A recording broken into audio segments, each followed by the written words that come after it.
नमस्कार दोस्तों, स्वागत है आपका हमारे YouTube चैनल में। प्रायिकता अपनी चल रही थी प्रश्न वाले 18। कल अपन ने प्रायिकता की कुछ प्रमुख शब्दावली की चर्चा की थी।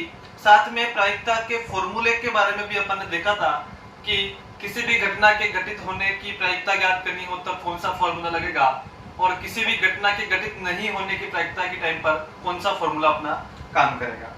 साथ ही अपन ने ये भी देखा था कि प्रायिकता का मान क्या होता है। प्रायिकता का मान 0 और 1 के मध्य होता है, 0 से लेकर 1 तक। ठीक है, ना 1 से अधिक होता है ना 0 से कम होता है। आज अपन उससे आगे चलते हैं। आज अपन देखते हैं सिक्का और पासा। सिक्के और पासे से संबंधित प्रश्न क्या क्या बन सकते हैं, और प्रश्नों से पहले समझते हैं कि एक सिक्का उछालने पर, एक पासा फेंकने पर किस टाइप से यहाँ पर प्रश्न बनते हैं। पहले ये देखते हैं। सिक्के की बात करते हैं। सिक्के की बात करें सबसे पहले एक सिक्के की।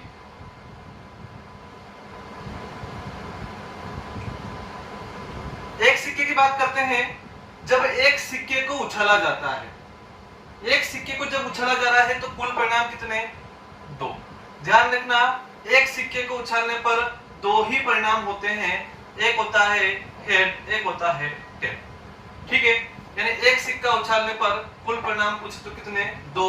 कौन कौन से? हेड या टेल, चित या पट। अगली बात करेंगे 2 सिक्के एक साथ उछालने पर। कितने सिक्कों की बात कर रहे हैं? 2 सिक्कों की। या एक ही सिक्के को 2 बार उछाल, बात एक ही है। ध्यान रखना, एक सिक्के को या तो एग्जामिनर 2 बार उछलवाएगा या 2 सिक्के को एक साथ उछलवाएगा, परिणाम बराबर ही आएंगे। ये चीज ध्यान होनी चाहिए। ठीक है, तो 2 सिक्के जब एक साथ उछाल रहे हैं तो कुल परिणामों की संख्या कितनी हो जाएगी? 2 की घात 2, यानी कुल परिणाम हो जाएंगे आपके 4। कितने हो जाएंगे? 4। अब 4 कौन कौन से होंगे ध्यान से समझिएगा। दोनों सिक्के उछाले, या तो दोनों में क्या आ गया? हेड आ गया, या पहले वाले सिक्के में हेड आ गया तो दूसरे में टेल आ गया, या पहले वाले में टेल आ गया तो दूसरे वाले में हेड आ गया, या दोनों में क्या आ गया? टेल आ गया। ठीक है, ध्यान रखना, एक सिक्का उछालने पर कुल परिणाम 2, और कौन कौन से? हेड और टेल। 2 सिक्के को उछालने पर कुल परिणाम कितने? 4। कौन कौन से? Head head, head tail, tail head या टेल टेल। ठीक है, या तो 2 सिक्के एक साथ उछाल लेगा, या एग्जामिनर क्या करेगा?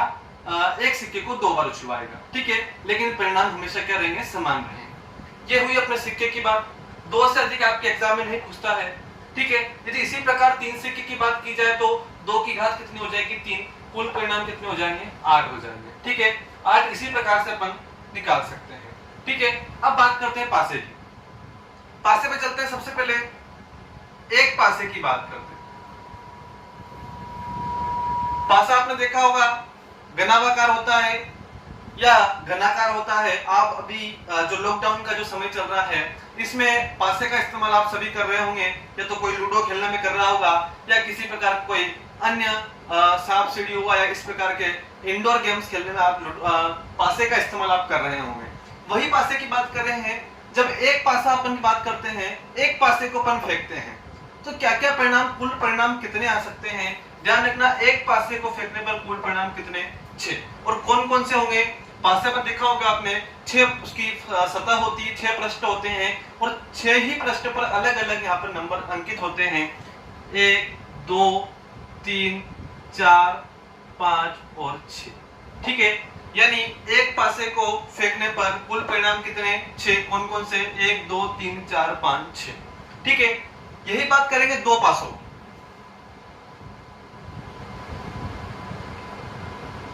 ठीक है, 2 पासों की बात कर रहे हैं। वही बात जब सिक्के में मैंने कही थी कि या तो 2 पासे एक साथ फेंकने की कहेगा एग्जामिनर, या एक पासे को 2 बार फेंकने की कहेगा। बात एक ही होगा, परिणाम हमेशा समान आएंगे। ठीक है, 2 पासे फेंक रहे हैं। 2 पासे फेंकने पर कुल परिणाम कितने होंगे? 6 की घात 2, यानी कुल परिणाम कितने हो जाएंगे? 6 का स्क्वायर कितना होता है? 36। अब 2 पासे फेंकने पर कुल परिणाम की संख्या कितनी है? 36। कौन कौन से परिणाम आपके सामने हैं? अब देखते हैं कौन कौन से परिणाम यहाँ से निकलते हैं। ध्यान से समझना, यहीं से सारे क्वेश्चंस की अप्रोच होती है। ठीक है, दोनों पासे फेंके अपन ने, दोनों में क्या आ गया? 1 1 आ गया। या पहले में 1 आया दूसरे में 2 आया, पहले में 1 आया दूसरे में 3 आया, पहले में 1 आया दूसरे में 4 आया, पहले में 1 आया दूसरे में 5 आया और पहले में 1 आया दूसरे में 6 आया। कंप्लीट। इसी प्रकार आप आगे देखेंगे, पहले में 2 आ गया लेकिन दूसरे में 1 आया, पहले में 2 है दूसरे में 2 है, पहले में 2 है 3 है, 2 4 2 5 2 6, यानी पहले में 2 2 था लेकिन दूसरे वाले में अलग अलग अंक है। ठीक है, इसी प्रकार आप आगे भी 3 1 3 2 3 3 3 4 3 5 3 6 4 1 4 2 4 3 4 4 4 5 4 6, इसी प्रकार 5 1 5 2 5 3 5 4 5 5 5 6 और इसी प्रकार 6 1 6 2 6 3 6 4 6 5 और 6 6, ये कुल परिणाम कितने हो गए 36। ठीक है, तो ये आपको याद होना चाहिए। जैसे ही एक पासे की बात करें परिणाम कितने होंगे 6, दो पासे की बात करें परिणाम कितने हो जाएंगे 36। ठीक है, तो ये आपको याद होना चाहिए। एक पासे पर कुल परिणाम कितने 6, कौन कौन से 1 2 3 4 5 6। इसी प्रकार जब दो पासों की बात करेंगे तो कुल परिणाम कितने होंगे 36 होंगे और 36 कौन कौन से परिणाम होंगे ये आपके सामने मेंशन किए हैं। ठीक है, तो ये सिक्के और पासे का जो कॉन्सेप्ट है ये आपको क्लियर होना चाहिए। ठीक है, एक पासा 6 परिणाम, दो पासा 36 परिणाम, एक सिक्का 2 परिणाम, 2 सिक्के 4 परिणाम। ठीक है, ये हो गए आपके कुल परिणाम। ठीक है, ध्यान रखना प्रायिकता का जो सूत्र था, जब भी सिक्के से संबंधित कोई प्रश्न आए या पासे से संबंधित कोई प्रश्न आए तो जो हर होता है, हर में हमेशा क्या आता है कुल परिणामों की संख्या आती है। तो एक पासे से संबंधित प्रश्न हो तो कुल परिणाम कितने लिखने हैं 6, दो से हो तो कौन सा कितना लिखने हैं 36। इसी प्रकार सिक्के में भी आपको वही कार्य करना है। यहाँ तक क्लियर है। अब आगे चलते हैं, सिक्के और पासे से एक कदम आगे चलते हैं, अपन समझते हैं ताश की गड्डी से संबंधित क्या क्या प्रश्न है। ताश की गड्डी का जो कॉन्सेप्ट क्या है वो अपन समझते हैं। सिक्के पासे आप इसको नोट कर लें, स्क्रीनशॉट ले लें। ठीक है, अब अपन ताश की गड्डी की बात करने वाले हैं। आप अभी लॉकडाउन के समय में हो सकता है समय का व्यतीत करने के लिए ताश के पत्ते अभी खेल रहे होंगे घरों में, तो आपने देखा होगा कि ताश की जो गड्डी होती है उस ताश की गड्डी में देखेंगे, ताश की गड्डी की बात करते हैं।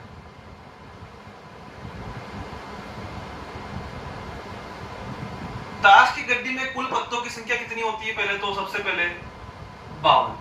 ध्यान रखना, ताश की गड्डी में कुल पत्ते कितने होते हैं 52 होते हैं।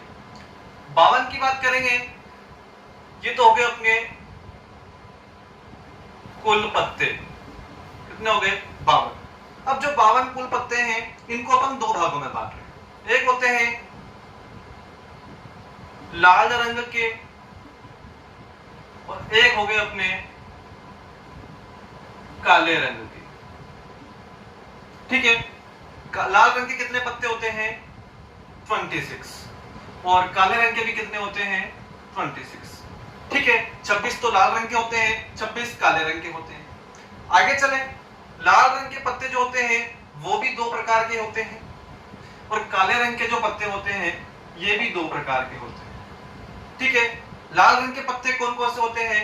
एक तो होते हैं लाल पान और एक होती है आपकी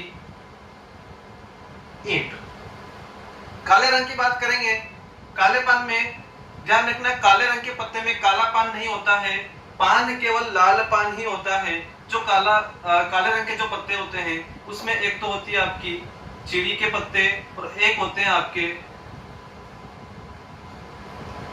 हुकुम के पत्ते। ध्यान रखना, पान केवल लाल पान ही है, काला पान नहीं होता है, वो अपन ने बना दिया है।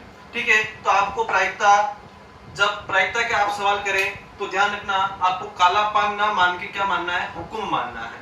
ठीक है, अब सभी कलर के जो पत्ते होते हैं, सभी तरह के जो पत्ते होते हैं कितने होते हैं, 13 होते हैं,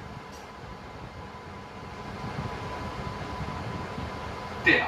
ठीक है, सभी तरह के जो पत्ते कितने हो गए, 13 हो गए। अब 13 पत्ते कौन कौन से हैं, ध्यान रखना। सबसे पहला होता है इक्का, बादशाह, बेगम, गुलाम, गुलाम के बाद 10, 9, 8, 7, 6, 5, 4, 3 और 2। ठीक है, ये एक नहीं होता, एक कौन सा है, इक्का है। ठीक है, इक्का, बादशाह, बेगम, गुलाम, 10, 9, 8, 7, 6, 5, 4, 3, 2। ठीक है, कितने पत्ते हो गए, 13। इसी प्रकार सभी के यह समान 13 पत्ते होते हैं। ठीक है, यहाँ पर भी यही आएगा, यहाँ पर भी यही आएंगे, यहाँ पर भी यही आएंगे। ठीक है, यानी 13 पत्ते सभी के हो गए। ये आपका हो गया ताश की गड्डी। क्या क्या प्रश्न बनते हैं ये अपन आगे डिस्कस करेंगे, जब उदाहरण करेंगे, जब प्रश्नावली अपन करेंगे। ठीक है, बस आपको ये भी इतना पता होना चाहिए कि कुल पत्ते होते हैं 52, लाल रंग के 26, काले रंग के 26। लाल रंग के भी 2 तरह के हैं, लाल पान और ईंट, और काले रंग के कितने, 2 तरह के, चिड़ी और हुकुम। लाल पान में 13 पत्ते कौन कौन से हैं, सभी में पत्ते समान हैं, यानी कह सकते हैं इक्के कितने हो गए, 4, बादशाह कितने हो गए, 4, बेगम कितनी हो गई, 4, यानी सभी प्रकार के जो पत्ते होते हैं वो पूछा जाए तो 4 होंगे। ठीक है, तो ये चीज आपको यहाँ तक क्लियर हो गई होगी, स्क्रीनशॉट ले ले या इसको आप नोट कर लें। आगे चलेंगे, ये आपकी ताश की गड्डी का भी क्लियर है। ताश की गड्डी के बाद एक कॉन्सेप्ट और आपको इसमें समझना है, लीप और अलीप वर्ष का। लीप वर्ष क्या होता है, अलीप वर्ष क्या होता है, वहां से काफी बार एग्जाम में प्रश्न उठकर आ रहे हैं, तो आपको उसका भी कॉन्सेप्ट पता होना चाहिए। यहां तक क्लियर है। ताश की गड्डी के बाद अपन समझते हैं लीप और अलीप वर्ष का। बिल्कुल सीधा सा फंडा है, आपको ज्यादा उसमें गहराई में नहीं जाना है। उसमें समझेंगे पहले कि लीप वर्ष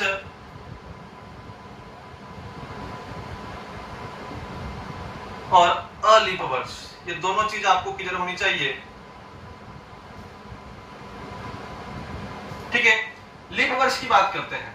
लीप वर्ष में सबसे पहले दिनों की संख्या, लीप वर्ष है और यहाँ पर अलीप है, यानी एक कम करना है। लीप वर्ष में देखो ये शब्द छोटा है तो यहाँ पर दिनों की संख्या क्या है, ज्यादा है। कितने हो जाएगी, लीप वर्ष में आपके दिन हो जाएंगे 366 दिन। कितने दिन, 366। और अलीप में नाम बड़ा है, अलीप, एक शब्द जुड़ गया तो एक आपको क्या करना है, दिन घटा देना है, 365 दिन। 366 दिन तो हो गए आपके किसमें, लीप में, और 365 दिन किसमें हो गए आपके, अलीप। एक वर्ष में कितने सप्ताह होते हैं, 52।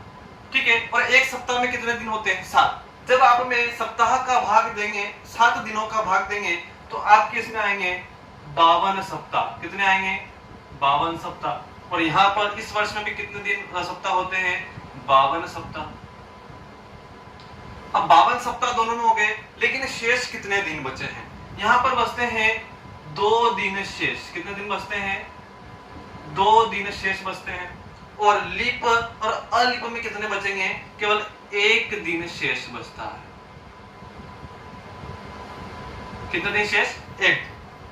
अब ये 2 दिन शेष जो बचे हैं, ये कोई से भी दिन हो सकते हैं। जैसे बात करेंगे, अब 2 दिन कौन कौन से हो सकते हैं, या तो हो सकते हैं सोम मंगल, ठीक है, या मंगल बुध, या बुध गुरु, या गुरु शुक्र, या शुक्र शनि, या शनि रवि, या रवि और सोम। ठीक है, जो 2 दिन शेष बचे हैं ये क्रमानुसार कोई से भी 2 दिन हो सकते हैं सप्ताह के। सोम मंगल हो सकता है, मंगल बुध भी हो सकते हैं, बुध गुरु हो सकते हैं, गुरु शुक्र हो सकते हैं, शुक्र शनि हो सकते हैं, शनि रवि हो सकते हैं और रवि सोम हो सकते हैं। ठीक है, इसी प्रकार अलिप वर्ष में केवल एक दिन बचा है, तो ये एक दिन कौन सा होगा? कोई सा भी हो सकता है, इसका अपन को पता नहीं है। सोम हो सकता है, मंगल हो सकता है, बुध हो सकता है, गुरु हो सकता है, शुक्र हो सकता है, शनि हो सकता है और रवि हो सकता है। ठीक है, यानी ध्यान रखना, लीप वर्ष में दिन कितने? लीप नाम छोटा है, अलीप बड़ा है। नाम छोटा है तो दिन ज्यादा, 366 दिन है, और 365 दिन किसमें है? अलीप में। सप्ताह 52 होंगे, 2 दिन शेष है, 1 दिन शेष है। 2 दिन कोई से भी हो सकते हैं, 1 दिन कोई सा भी आपका हो सकता है। तो ये चीज आपको क्लियर होनी चाहिए। 4 चीजें आपने समझी है, सिक्का, पासा, ताश की गड्डी और लीप और अलीप वर्ष। इस पूरी प्रश्नवाली में लगभग इन 4 चीजों से संबंधित प्रश्न आपके हैं, और एग्जाम में भी लगभग यहीं से आपके प्रश्न बनने की संभावना अधिक होती है। अब ये कॉन्सेप्ट आप क्लियर करें, इसके बाद अपन उदाहरण पर जाने वाले हैं। उदाहरणों को अपन एक एक करके देखने वाले हैं। सभी उदाहरण करने के पश्चात अपन इसका जो प्रश्नवाली दिया हुआ है उसको अपन सोल्व करने वाले हैं। ठीक है, तो आप इस चीज को यहाँ तक नोट कर लें अच्छे से इसको कॉपी में। उसके बाद अपन इसके एक एक उदाहरण देखने वाले हैं। ठीक है, तब तक के लिए धन्यवाद, शुक्रिया। ऐसे ही और धमाकेदार वीडियो देखने के लिए आज ही हमारे पेज को सब्सक्राइब करें और बेल आइकन को दबाना ना भूलें।